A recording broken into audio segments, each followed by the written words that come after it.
Pinatay ng mga Sobyet ang lahat. Dagat at lahat ng nasa paligid nito. Ang dagat-aral ay dating nagbibigay buhay sa milyon-milyong tao sa gitnang Asya. Punong-puno ito ng buhay at isda. Ika-4 na pinakamalaking lawa sa mundo. Ngunit winasak ng kasakiman. Sinira ng Unyong Sobyet ang isang dagat na may habang 300 milya. Ganito kalawak ang dagat-aral noong 1900 at 60 halos kasing laki ito ng Ireland. Nagulat ang lahat sa satellite images ng National Aeronautics and Space Administration na inilabas noong Agosto 2014. Gusto ng mga Soviet na gawing sentro ng agrikultura ang gitnang Asya, pero malala ang naging mga epekto nito. Ang pinagkukunan ng buhay ng milyon-milyon ay tuluyang nawala sa unang pagkakataon sa makabagong kasaysayan. Ang buong silangang bahagi ng dagat-aral sa gitnang Asya ay tuluyang natuyo. Ngayon, isang malawak na desyertong asin at alikabok na lang ang tinatawag na desyertong Aralcom, at ang global warming o pagbabago ng klima ay hindi ang dahilan nito. Nawala ang dambuhalang dagat na ito dahil sa isang pagkakamali ng mga Soviet, kasakiman na sumira sa lahat. Ito ay magiging isang matinding pagbubunyag ng mga pagkakamali ng Unyong Sobyet. Isang bagay na hindi gusto ng YouTube at kaya malamang na hindi nila ipopromote ang video na ito sa algorithm, maliban na lang kung pipilitin mo ito sa pamamagitan ng pag-click sa like button. Para malaman ang nangyari sa dagat, dapat mo munang malaman kung saan ito matatagpuan. Ito ay isang mapa ng mga stan o mga stan, kung saan ang ibig sabihin ng stan ay lupa sa Persian.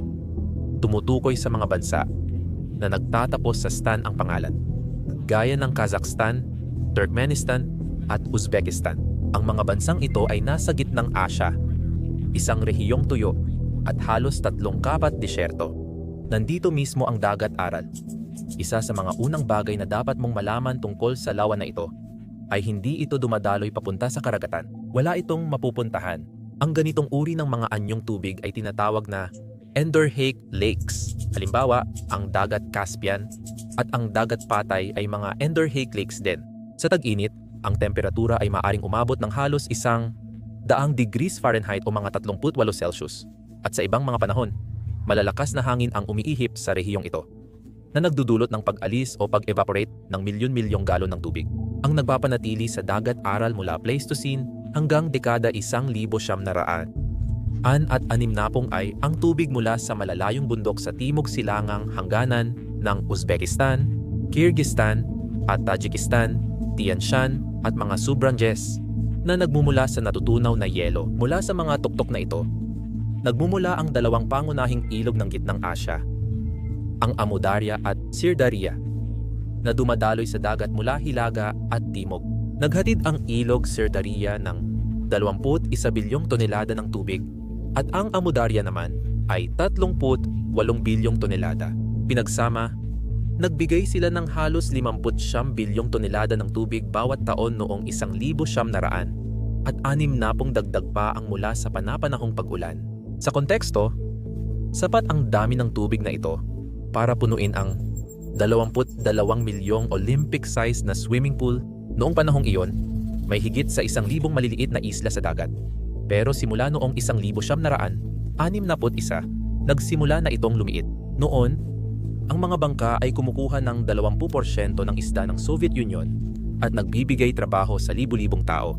Ngayon, 250 na lang ang natitirang mangingisdang nagsusumikap mabuhay sa maruming tubig ng aral. Tinawag itong isa sa pinakamalalang sakunang pangkalikasan sa mundo.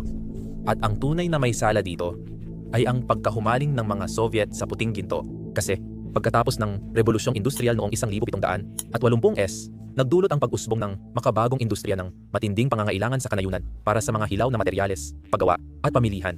At dahil nagsimula ang makabagong industriya sa pag-ikot at paghabi ng bulak, biglang nangailangan ng napakaraming hilaw na bulak ang mga tagagawa sa Europa at Hilagang Amerika. Tinawag na puting ginto ang bulak dahil noon, ito'y parang minahan ng ginto sa mundo at kontrolado ng United States.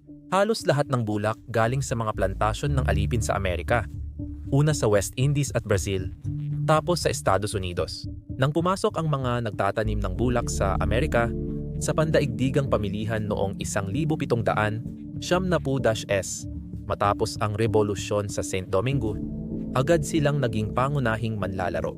Pagsapit ng 1,825% ng lahat ng bulak na dumarating sa Liverpool, ang pangunahing daungan ng bulak sa mundo ay nagmumula na sa timog ng Amerika. 20 taon ang lumipas.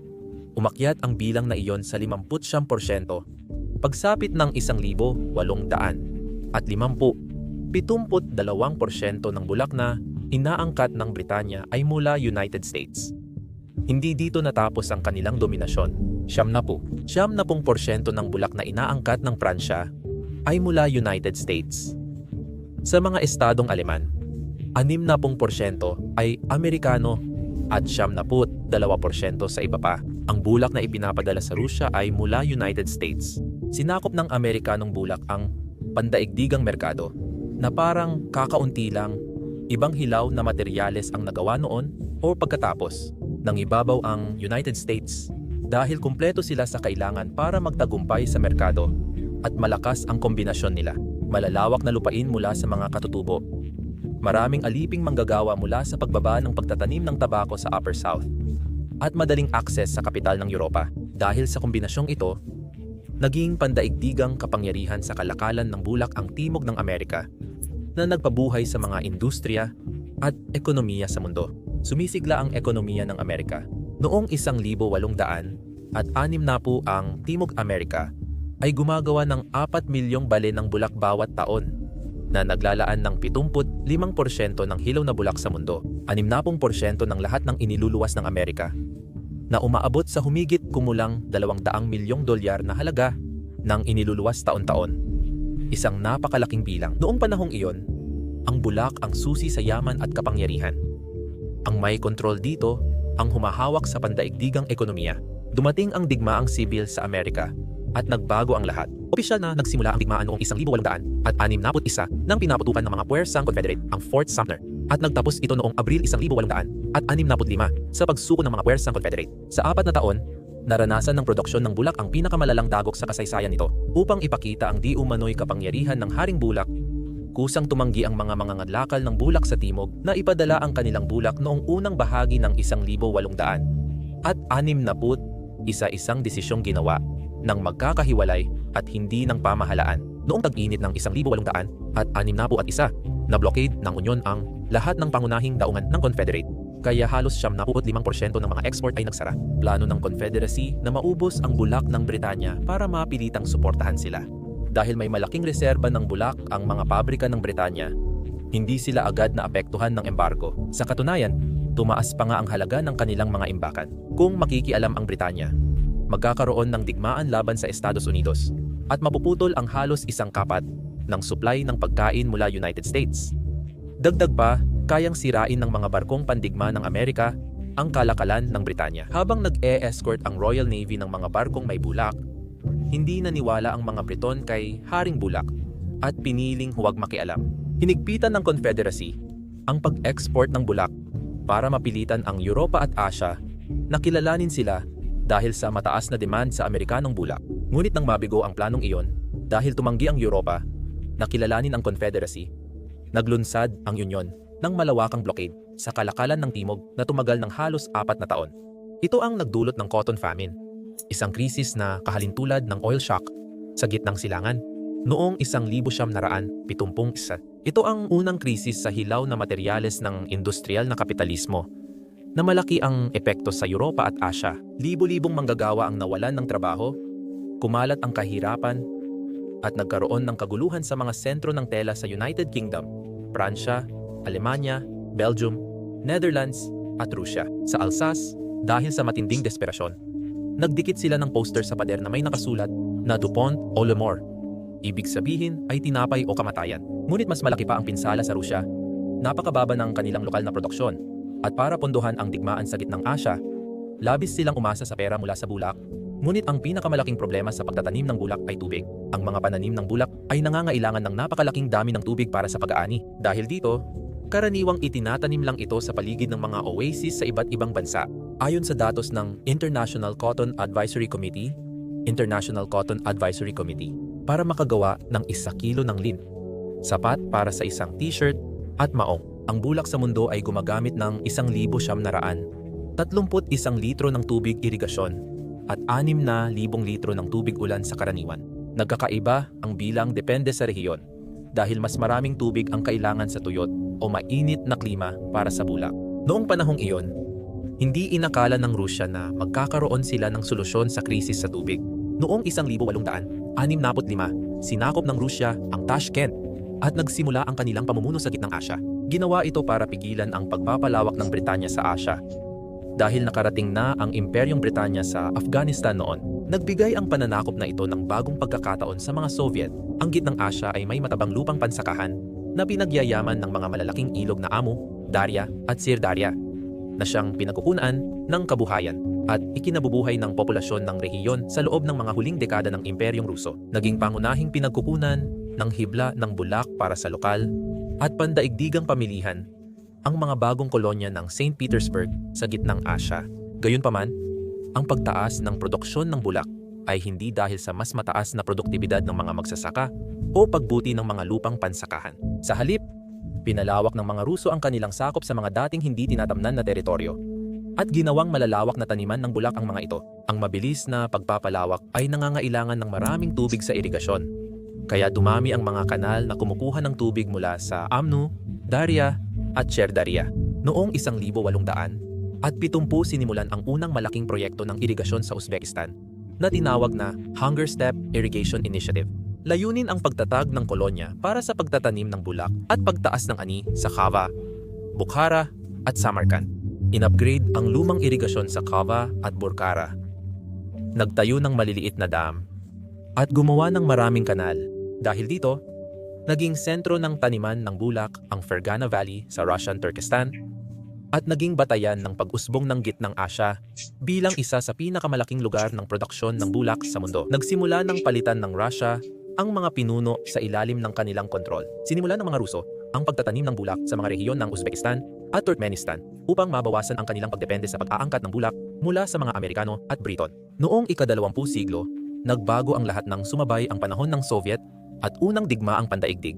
Naging mahalagang yaman ang bulak para sa ekonomiya ng Soviet. Bumagsak ang Imperyong Ruso noong 1917, kaya lumitaw ang Unyong Soviet na may malalaking plano. Noong 1930 at 30 nagsimula ang mga Soviet ng 5 taong plano para pataasin ang produksyong industrial at palaguin ang ekonomiya laban sa mga kapitalistang bansa. May dakilang bisyon itong magtayo ng network ng pabrika at gilingan ng bulak sa paligid ng dagat aral. Nakita ng mga Soviet ang oportunidad. Inindustrialisa ang rehiyon. Pinalawak ang produksyon ng bulak at kumita ng malalaking tubo. Nagsimula sila ng malalaking proyekto ng paglihis ng tubig, mas malaki pa kaysa sa anumang naipatayo noong panahon ng Imperyong Ruso. Dahil sa mga mega proyekto, lumawak ang taniman ng bulak, ngunit nagdulot ito ng matinding pinsala sa kalikasan. Milyon-milyong galon ng tubig mula sa Amu Darya at Sirdarya na nagsustento sa dagat aral sa loob ng maraming siglo ay tahimik na inilihis sa mga kanal at imbakan. Isa sa mga pinakamatinding halimbawa ay ang kanal ng Karakum. Nagsimula noong 1954 at umabot sa mahigit 800 at 50 milya. Isa ito sa pinakamalaking kanal ng irigasyon sa mundo. Kumukuha ng halos 3 kubikong milya ng tubig kada taon mula sa Amu Darya. Nagsimula ito, hindi lang pinatay ang lawa kundi pati lahat ng inaalagaan nito. Ang pagkahumaling ng mga Soviet sa bulak bilang isang kapaki-pakinabang na pananim para sa export ay nagdulot din ng isa pang kapinsalaan, ang pagbagsak ng pagkakaiba-iba ng agrikultura sa gitnang Asya. Bago ang industrialisasyon ng Soviet, ang mga magsasaka sa gitnang Asya ay nagtatanim ng trigo, cebada, sorghum, miho, legumbre, prutas, gulay, at pagkain ng hayop. Mga kasanayang sapat sa sarili at ekolohikal na balanse. Gayunpaman, nang lumipat ang mga Soviet sa pagtutok sa iisang pananim na bulak, bumagsak ang pagkakaiba-iba ng mga pananim. Malalawak na lupain na dating taniman ng pagkain at butil ay ginawang plantasyon ng bulak. Nagsimula ang kolektibisasyon ng agrikultura noong 1930 at noong 1935 higit 80% ng mga magsasaka at pastol ay napasali sa mga kolektibong o estadong sakahan. Layunin ng Partido Komunista na kontrolin ang paggawa at buhay ng mga magsasaka. Layunin ng kolektibisasyon na itaas ang produksyon ng agrikultura gamit ang makabago at mas pinahusay na paraan. Sa totoo, binigyan ng Union of Soviet Socialist Republics ng di makatotohanang target sa bulak, trigo at karne ang mga republika ng gitnang Asya. Tinakot ng aresto at pagpapatapon ang mas mayamang pastol at magsasaka na tumutol. Naging mapaminsala ang kolektibisasyon, lalo na para sa mga nomadikong pastol ng Kazakh, kung saan bumagsak ang bilang ng kanilang mga alagang hayop na nagdulot ng 3 taong taggutom na pumatay ng mahigit sa 1/4 ng populasyon ng Kazakhstan, ayon sa Global Information and Early Warning System ng Food and Agriculture Organization. Tumaas ang produksyon ng bigas at trigo sa Uzbekistan at Kazakhstan, ngunit malayo pa rin ito sa lawak ng lupang para sa bulak. Bilang resulta, malaki ang pag-asa ng mga bansang ito ngayon sa pag-aangkat upang matugunan ang kanilang pangangailangan sa trigo at bigas. Ang rehiyon na dating puno ng taniman ng prutas, ubas, at palay ay naging ekonomiyang nakasentro na lang sa bulak. Naging dahilan ito ng isa sa pinakamalaking sakunang pangkalikasan sa modernong kasaysayan. Hanggang 1,900 at 60, makikita pa rin ang dagat aral kahit bumaba na ang daloy ng tubig. Kung gusto ng mga Soviet, kaya nilang iligtas ito, pero pinili nilang palalain ang sitwasyon. Noong 1,900 at 60 ang ibabaw ng dagat aral ay nasa 100 at 75 talampakan o 53 metro sa taas ng antas ng dagat at sumasaklaw ng humigit kumulang 26,000 at 300 milya kwadrado o 68,000 kilometro kwadrado. Pero ang tunay na pagkasira ng dagat aral ay nagsimula noong 1961. Noong taong iyon, naging malinaw at masakit ang epekto ng pagsisikap ng mga Soviet na palawakin ang pagtatanim ng bulak. Naitala ng pamahalaang Soviet sa mga discharge station sa ilog Amudarya at Sirdarya, malapit sa dating daluyan nila papuntang dagat aral. Sa istasyon ng Amudarya sa Timur Bay, Uzbek Soviet Socialist Republic, bumaba sa 200 at 72 cubic kilometers o halos 7 cubic miles ang taunang daloy ng tubig papuntang aral. Mas grabe pa, sa istasyon ng Sirdarya sa Kazalinsk, Kazakh Soviet Socialist Republic 0 ang naitalang daloy ng tubig. Narinig mo yun, di ba? Walang tubig na umabot sa dagat nung taon na yon. Para maintindihan ang laki ng sakunang ito, isipin mo ito. Noong 1,900 at 60 ang Sirdarya ay nagdala ng 21 kubikong kilometro ng tubig sa Otal. Ang Amudarya ay nag-ambag ng 300 at 78 kubikong kilometro, kaya naging 500 at 88 kubikong kilometro ang kabuuan. Malusog na agos na nagpapanatili ng dagat. Sa loob ng 1 taon, pagdating ng 1,961, bumaba ng higit 50% ang supply ng tubig ng Otal.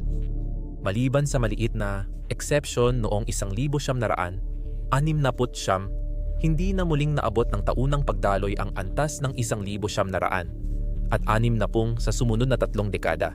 Noong 1,974, bumaba ang agos ng ilog sa 2 kubikong milya at noong 1,989 tuluyan na itong bumagsak.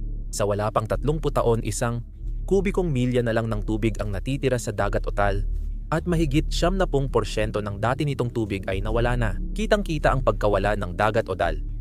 Pero ang mga Soviet, pinikit lang nila ang kanilang mga mata. Lahat para lang sa mas malaking kita. Ang karamihan sa mga pagtaas ng produksyon ng bulak ay hindi nakuha sa pamamagitan ng pagpapalit ng taniman mula sa ibang pananim patungo sa bulak. Sa halip, dinagdagan pa ng mga Soviet ang lupa para produksyon, kaya mas maraming tubig ang kinuha mula Amudarya at Sirdarya. Sa isang banda, naging perpekto ito para sa mga Soviet kahit panandalian. Noong 1,960 hanggang 1,985 tumaas ng 33 ang irigadong lupa sa Uzbek Soviet Socialist Republic, ang pangunahing tagagawa ng bulak sa Unyong Soviet. Sa kalapit na Turkmen Soviet Socialist Republic, mas nakakagulat pa ang pagtaas. 123 at halos lahat ng bagong irigadong sakahan ay inilalaan lamang sa bulak. Sa produksyon, epektibo ang estratehiyang ito para sa mga Soviet na tagapamahala sa Uzbek Soviet Socialist Republic. Tumaas ang ani ng hilaw na hibla ng bulak mula 2,705 metriko tonelada noong 1,960 hanggang 5,16 metriko tonelada noong 1,985 o 75% pagtaas. Ang Unyong Soviet ang pangalawang pinakamalaking tagaluwas ng bulak na 70% ay mula sa Uzbekistan. Sa pagitan ng 1,900 at 50 at dekada 90, nakaranas ng malaking paglago ang ekonomiya ng Unyong Sobyet na may average na 5 hanggang 6% taunang paglago ng gross domestic product at nagpapanatili ng malakas na trade surplus sa buong dekada 70 at 80.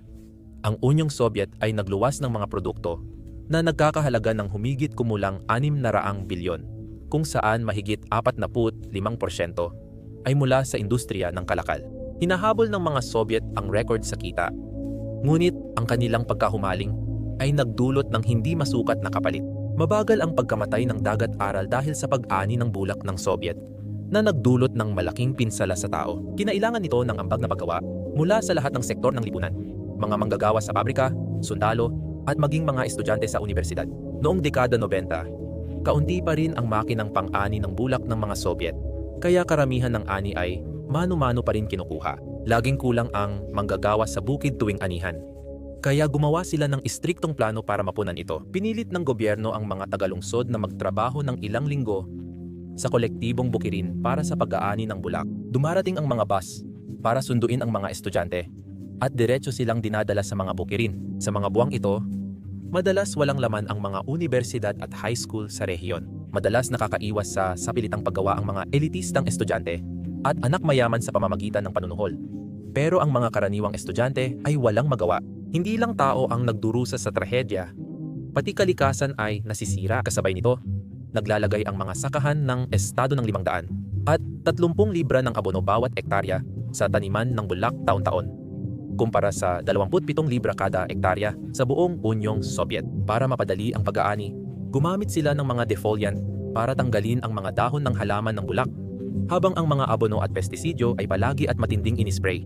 Noong 1988, 88 inilantad ng ulat ng Soviet Press ang nakakagulat na bilang. Karaniwan, 48 libra ng lason na kemikal ang inilalagay kada ektarya ng taniman ng bulak bawat taon. Sa loob ng dekada, inilihis ang malinis na tubig mula Amudarya at Sirdarya para patubig sa taniman. Hinuhugasan ang lupang puno ng asin, abono at pestisidyo. Ang maruming tubig na iyon ay bumalik sa mga ilog. Sa parehong mga ilog na ginagamit para pandilig sa mas marami pang taniman. At mas masama pa, bilang inuming tubig ng mga komunidad sa ibaba ng Agos. Nalalantad ang mga manggagawa sa taniman ng bulak sa delikadong kemikal dahil sa aerosol ng pestisidyo at pataba na dumidikit sa balat at napupunta sa baga. Malawak pa rin ang labis na gamit ng nakalalasong kemikal at kadalasan, patagong ginagamit ang mga sangkap na bawal na sa ibang bansa. Sa agrikultura ng Soviet, ipinagbawal ng pamahalaan ang dichlorodipenyl trichloroethane noong 1970 at 70. Ginamit ito bilang sintetikong pestisidyo laban sa mga peste tulad ng lamok, kuto at insekto at inispray sa mga taniman ng bulak. Nalaman ng mga Soviet na mananaliksik na ito ay masama sa kalusugan, nakakasira ng atay at nagdudulot ng pagbaba ng populasyon ng mga ibon. May mga ulat na nagsasabing kahit bawal na, laganap pa rin ang paggamit ng pestisidyo sa gitnang Asya hanggang dekada 1980. Maaaring iniwan na lang ng mga Soviet ang kaguluhan na ganoon na lang. Sa halip, nagpasya silang gawing impyerno ito. Noong 2000 nagbago ng husto ang heograpiya ng dagat-aral kaya halos di na makilala. Mahigit 1,000 dating isla ng dagat-aral ay tuluyan ng konektado sa lupa. Habang lumiliit ang dating malaking dagat at naging magkakahiwalay na lawa, naging tangway ang isla ng Vozrozhdenia. Nagdulot ito ng pag-aalala dahil ang Vozrozhdenia ay dating lihim na pasilidad ng pagsusuri ng sandatang biolohikal ng Soviet noong Cold War. Isinagawa roon ang mga eksperimento sa mga lubhang mapanganib na pathogen tulad ng tularemia at bubonic plague. Noong dekada 1980, 80 toneladang buhay na anthrax bacteria ang inilibing sa isla. Noong 1979 na diskubre ng mga siyentipiko ang buhay na anthrax spores, kaya nagsagawa ng paglilinis at decontamination ang United States noong 2002 sa mga libingan noong Soviet era. Hindi inilabas ang mga impormasyong ito at nanatiling lihim hanggang bumagsak ang Union of Soviet Socialist Republics noong 1991. Habang natutuyo ang dagat-aral, lumitaw ang ilalim nito na may makapal na asin at alikabok. Noong 1977, nakita ng mga mananaliksik sa tuyong ilalim ng dagat ang patong ng asin na may halong kabibe at mga labi ng dating ekosistema. Sa panahong ito, 80 dating species sa tubig ng Aral ang nawala na. Ang basin ng Aral ay nasa landas ng kanlurang hangin sa gitnang Asya. Nang nalantad ang mahigit 50,000 kilem saputo ng seabed, nagdala ang mga hangin ng malalaking ulap ng asin at nakalalasong alikabok sa rehiyon. Dahil dito, nagkaroon ng madalas na bagyong asin na sumira sa gitnang Asya at winasak ang mga pananim sa lambak ng Fergana, sentro ng produksyon ng bulak ng Soviet, na isang kabalintunaan. Mas malala, ang alikabok ay may mabibigat na metal, pestisidyo, at iba pang lason.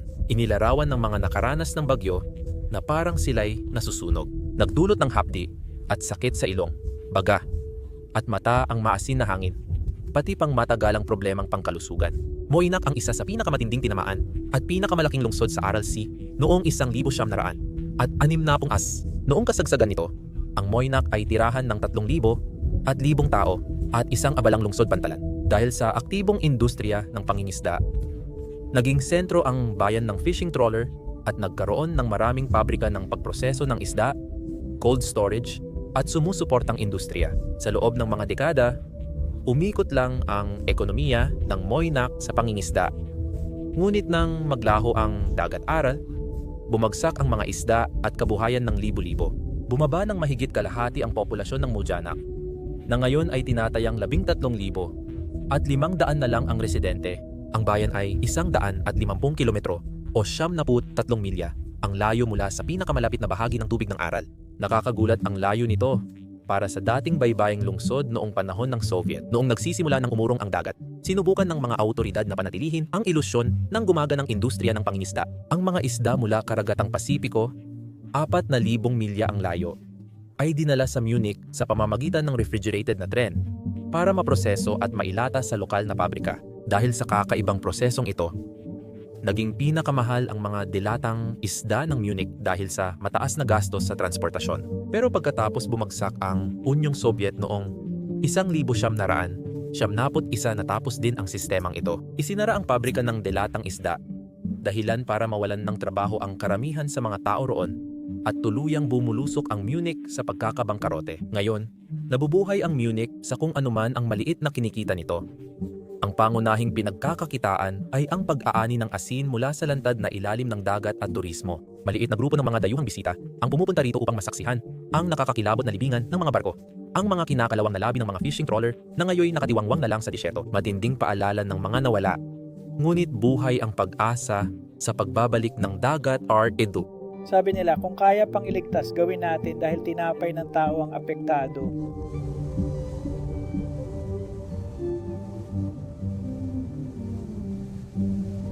Siguro nga, ano ang kaya nating ibigay? Pinag-uusapan na makita pa ito ng apo. Noong 2005 gamit ang pondo ng World Bank, nagtayo ang Kazakhstan ng Kok Aral Dam, isang 8 milyang dike para harangan ang agos ng tubig mula hilagang dagat Aral papuntang timog dagat Aral. Controversial ang ideyang ito dahil bagamat layunin nitong protektahan ang hilaga, isinakripisyo nito ang timog Aral at pinabilis ang pagkatuyo nito. Pero para sa hilagang dagat Aral, naging epektibo ang plano matapos maitayo ang Kokaral Dam. Unti-unting bumalik ang tubig sa hilagang dagat Aral at umabot ito sa loob ng 20 kilometro o mga 124 na milya mula sa lungsod ng Aralsk. Muli, sa unang pagkakataon sa loob ng mga dekada, nagkaroon ng pag-asa, pero hindi lahat ng balita ay maganda. Bagamat matagumpay ang Kokaral Dam, kailangan pa ng dagdag na pag-unlad para maibalik ang lawak ng dagat. Tuloy pa rin ang ikalawang yugto ng proyekto para palawakin ang tubig ng hilagang dagat Aral sa 3,900 at 13 kilometers at 34 na dami. Sa susunod na 4 o 5 taon, may mga palatandaang bumababa ulit ang tubig sa hilagang Aral at tumataas ang alat nito. Malayo pa ring masiguro ang muling pagbangon dahil umaasa ang dagat sa tuloy-tuloy na daloy ng tubig mula sa ilog Surdaria. Ngunit nananatiling mahina at hindi matatag ang daloy na iyon. Patuloy umaasa sa produksyon ng bulak ang mga bansang nakapaligid sa dagat Aral. Lahat sila ay nangangailangan ng napakalaking dami ng tubig upang mapanatili ang kanilang agrikultura at mga pangangailangan sa tahanan. Dahil dito, naging sensitibong isyung pampolitika sa rehiyon ang pamamahagi ng tubig. At maliban sa Kazakhstan, na nagpapakita ng matinding interes na buhayin muli ang hilagang RLC. Ang iba pang mahahalagang bansa tulad ng Uzbekistan, Kyrgyzstan, Turkmenistan at Tajikistan ay masyadong nakatutok sa sarili nilang pangangailangan sa irigasyon. Kaya ang pagpapanumbalik ng RLC ay hindi nila prioridad. Para sa marami, malaking dagok sa Uzbekistan ang kakulangan ng pagkakaisa. Humigit kumulang 2 milyong Uzbek mula sa 35 milyong populasyon ang direktang kasali pa rin sa pag-aani ng bulak hanggang ngayon. Ang matinding pagdepende sa bulak bilang pinagkukunan ng kita at katatagan ng ekonomiya ay isa sa mga pangunahing dahilan. Hindi agad inaksyonan ng Uzbekistan ang pag-unti ng RLC. Ngayon, nanganganib na rin ang lifeline po ng Amu Darya. Noong 2023, nag-alala ang presidente ng Uzbekistan sa pagtatayo ng kanal ng Taliban sa ilog Amu Darya sa Afghanistan. Inaasahan na ang proyektong ito ay lilihis ng halos 20% ng tubig ng ilog na bumubuhay sa timog LC. Maaaring lumala ang kakulangan sa tubig sa Uzbekistan at iba pang bansang nasa ibaba ng agos dahil dito. Mas nakakabahala, ayon sa mga siyentipiko, hindi lang produksyon ng bulak ang sanhi ng sakuna sa pag-urong ng RLC. Isang malaking salik dito ay ang pagsingaw dahil sa tumataas na temperatura sa rehiyon. Naranasan ng Gitnang Asya ang matinding pagtaas ng temperatura simula noong 1980 at 80 kung saan madalas lumalagpas sa 0.3 degrees Celsius kada dekada ang bilis ng pag-init. Mas mabilis ito kaysa pandaigdigang average sa lupa mula 1970 2011. Halimbawa, lumalabas sa datos na ang pag-init ay 0.33 degrees centigrade kada dekada. Ang pinakaapektadong bansa ay Uzbekistan, Turkmenistan at Timog Kanlurang Kazakhstan, kung saan dumadaloy ang Amu Darya, Sierra at Darya. Sa mga lugar na ito, malalaking kanal, imbakan at dam ay nawawalan ng maraming tubig bago makarating sa mga sakahan. Dahil sa mabilis na global warming, nagbabala ang mga eksperto na lalala pa ang pagsingaw sa mga susunod na taon na nagbabanta sa seguridad ng tubig sa Gitnang Asya.